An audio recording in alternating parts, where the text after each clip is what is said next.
আসসালামু আলাইকুম। মাটিতে পড়ে আছে, অর্থাৎ নিচে পড়ে আছে হাজার হাজার ফল। নিশ্চয় এবার গাছটা দেখতে মন চাইবে, তাই না? এই ফলগুলো দেখতে কত সুন্দর।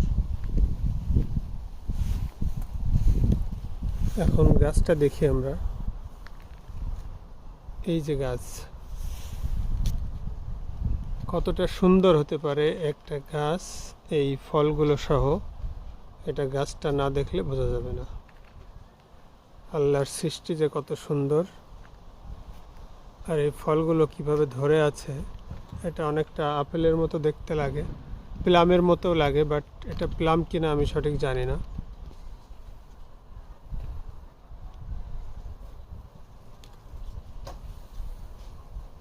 এটা যখন এই যে একটু বড় হচ্ছে, কালার চেঞ্জ হচ্ছে। ফলটা সাইজ একবারে ছোট না, মোটামুটি বড় আছে, এবং ফলটা দেখেন কি পরিমাণ পেকে পড়েছে।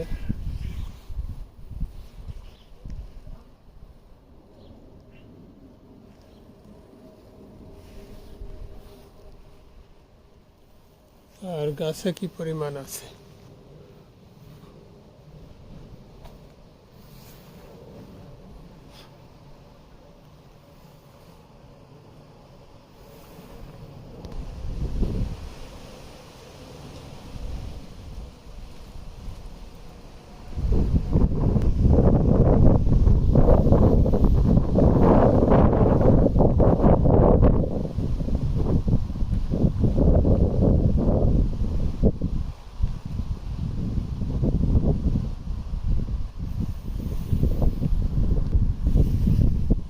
পুরো রাস্তায় গাছটার নিচে পুরোটা ফল পড়ে লাল হয়ে গেছে।